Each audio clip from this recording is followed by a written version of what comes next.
Hello viewers, welcome to the channel. आज की इस वीडियो में हम करने वाले हैं कक्षा 8 का इतिहास का अध्याय 5 जब जनता बगावत करती है के एमसीक्यूज।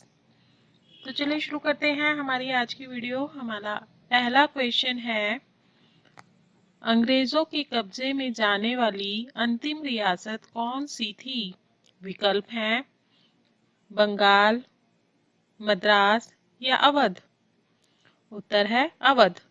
अवध ही वो रियासत थी जो कि अंतिम रियासत थी जिस पर अंग्रेजों ने कब्जा किया था। अगला प्रश्न है, किस गवर्नर जनरल ने ऐलान किया कि मुगल बादशाह बहादुर शाह जफर आखिरी बादशाह होंगे? विकल्प है जनरल डलहौजी और जनरल कैनिंग या फिर जनरल मैकेंजी। उत्तर है जनरल कैनिंग। जनरल कैनिंग ने यह ऐलान करवा दिया था कि मुगल बादशाह बहादुर शाह जफर के बाद कोई बादशाह नहीं होगा। उनके जो पुत्र हैं वो बादशाह नहीं बनेंगे। बहादुर शाह जफर जो है वो अंतिम बादशाह रहेंगे। अगला प्रश्न है, ब्रिटिश काल में भारतीय सिपाही समुद्र पार क्यों नहीं जाते थे? विकल्प है उन्हें लगता था कि उनका धर्म और जाति भ्रष्ट हो जाएंगे समुद्र के पार जाने से, या फिर समुद्र में जाने से उनको डर लगता था, या फिर उन्हें तैरना नहीं आता था और जहाज आसानी से डूब जाते थे तूफानों की वजह से।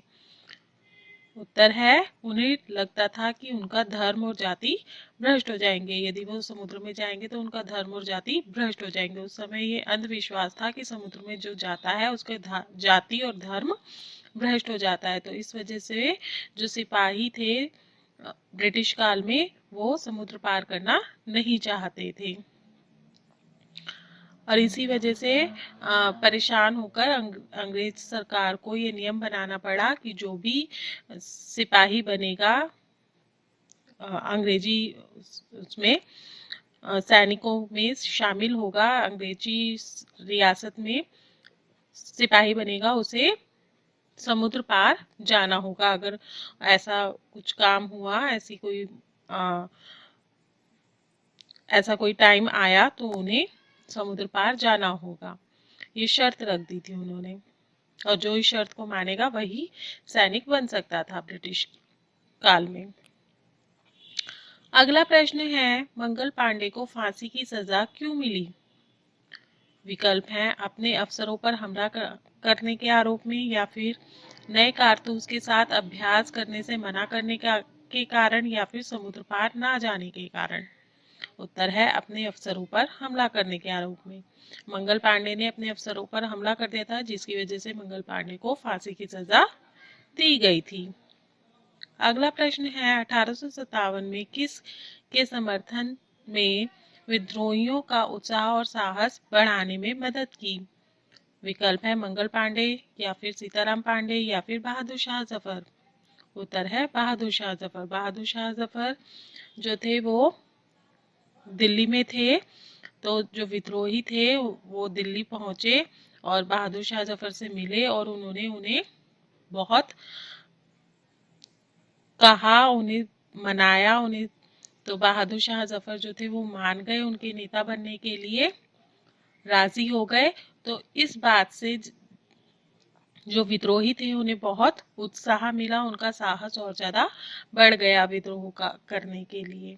और जगह जगह पर ये जो विद्रोह था अलग अलग जगह पर शुरू हो गया, क्योंकि सभी लोगों को लगा, सभी जो अलग अलग जगहों पर अलग अलग स्टेट्स में जो छोटे छोटे विद्रोह हो रहे थे, तो सभी को लगा कि हाँ बहादुर शाह जफर अगर नेतृत्व कर रहे हैं तो जो है अगर वो जीत जाएंगे, विद्रोह करके जीत जाएंगे, अंग्रेजों को हरा देंगे, तो अपने अपने शासन को वो वापस प्राप्त कर सकते हैं। अगला प्रश्न है, 1857 के विद्रोह के बाद बहादुर शाह जफर को कहाँ रखा गया? विकल्प है रंगून जेल में, या फिर तिहाड़ जेल, या फिर लाल किले में। उत्तर है रंगून जेल। उन्हें रंगून भेज दिया गया था, उन्हें और उनकी पत्नी जीनत महल को रंगून भेज दिया गया था और वहीं उन्होंने अपने जीवन काल के अंतिम समय बिताए।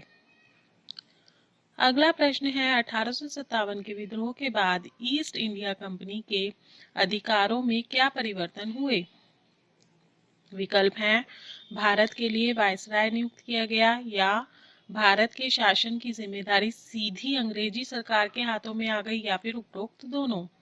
उत्तर है उपरोक्त दोनों। उपरोक्त दोनों विकल्प ही सही हैं, क्योंकि 1857 के विद्रोह के बाद भारत के लिए एक वायसराय नियुक्त किया गया, और दूसरा था भारत के शासन की जो जिम्मेदारी थी वो सीधी अंग्रेजी सरकार ने अपने हाथों में ले ली थी, ईस्ट इंडिया कंपनी के हाथों से हटा दी गई थी। अगला प्रश्न है खुर्दा संग्राम कब हुआ? विकल्प है 1817 में, या 1857 में, या 1847 में। उत्तर है 1817 में। 1817 में ही खुर्दा संग्राम हुआ था। अगला प्रश्न है 1801 में अंग्रेजों द्वारा अवध पर कौन सी संधि सौंपी गई? विकल्प है स्थायी बंदोबस्त, सहायक संधि, या राज्य विलय नीति। उत्तर है सहायक संधि। सहायक संधि के सहायक संधि को अवध पर सौंपकर अवध को अपने कंट्रोल में लिया था अंग्रेजी सरकार ने, ये कहकर कि जो अवध है वहाँ पे जो शासन काल है वो ठीक से नहीं चलाया जा रहा, इसलिए ब्रिटिश सरकार को अपने कंट्रोल में शासन लेना पड़ेगा, ताकि वहाँ का जो शासन है उसको ठीक तरीके से चलाया जा सके। अगला प्रश्न है 1857 में विद्रोहियों ने किस शासक को अपना नेता घोषित किया? विकल्प है औरंगजेब, बहादुर शाह जफर, या नाना साहिब। उत्तर है बहादुर शाह जफर।